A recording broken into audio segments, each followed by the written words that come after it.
Umpisahan na natin ito, no? Mahaba-haba. Mamaya na ako magsa-shoutout diyan sa inyo. Special mention doon sa mga ano muna, doon sa nagpalipad, doon sa mga replay. Ano? O ngayon ho, mga kababayan, umpisahan po natin kay Maharlika.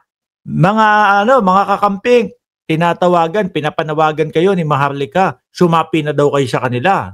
'Di ba? O eto, pakinggan niyo po. O, naku po. Na binobolja ko. Iba din ang diskarte. Gusto kayong pasapiin sa kanila. Gustong maging DDS kayo. Gusto kayong sumali doon sa kanilang samahan. Kaso, tatawagin kayo tanga.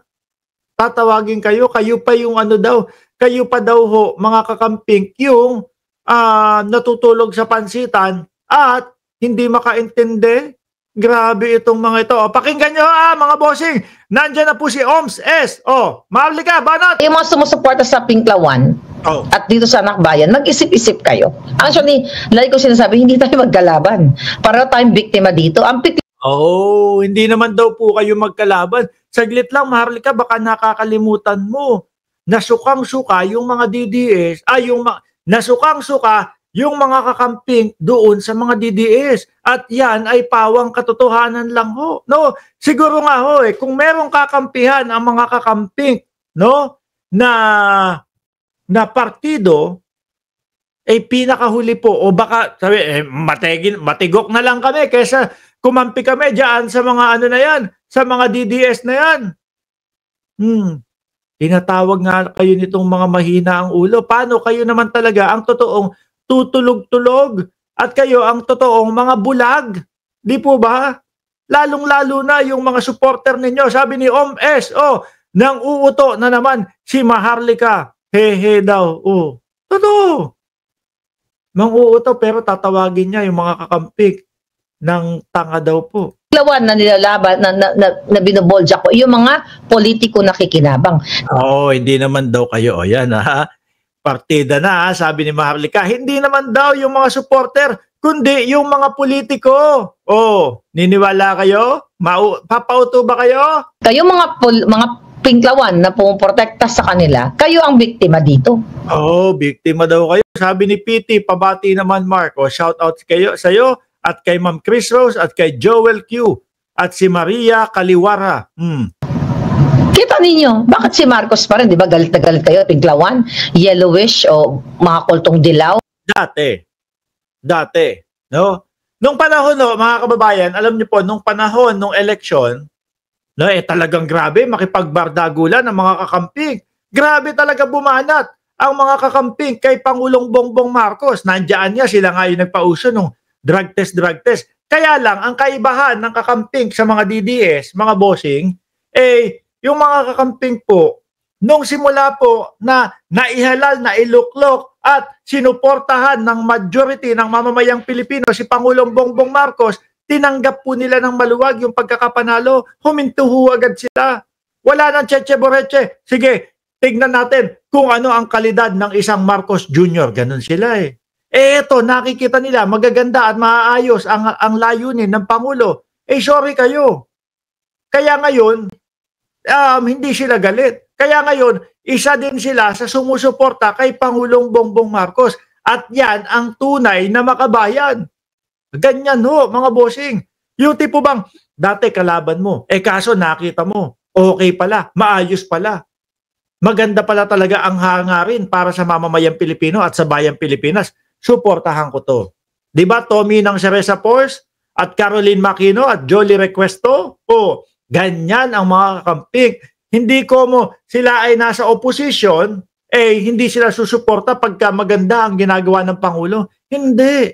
Diyan lang po sa mga DDS uso yun, mga bossing, no? Kapag kaayaw nila doon sa nakaupo at hindi nila trip at hindi nila idol, sisiraan nila. Which is, yaan po ang nakikita natin na ginagawa ho nila, mga kababayan. Diba? Sabi ni Ma'am Mary Jane Tayag, tanong ko lang, Mark, bakit si Maharlika hindi na pinahuli ni BBM para magkaalaman kung totoo ba yung pinagsasabi niya kay BBM at First Lady, yung magkaharapan? kahit na po hindi magkaharapan yan, alam naman natin na gawa-gawa lang eh. Di po ba? Ang ipinaglalaban nito siya ay nakatira sa Estados Unidos at malabong mahuli. Tingnan natin kung hanggang sa tatagal ho, di ba? Ang tawag ko sa inyo noon, tagal kayo nun sa akin. Pati si Leni Robredo, in-intimidate ako. Nakakasuhan sa Amerika, pero hindi sila hindi nila pinush through kasi nilabanan ko rin sila noon. Pink Lawan supporters, pareho tayong pinaglalaban. Ako parehas daw, oh.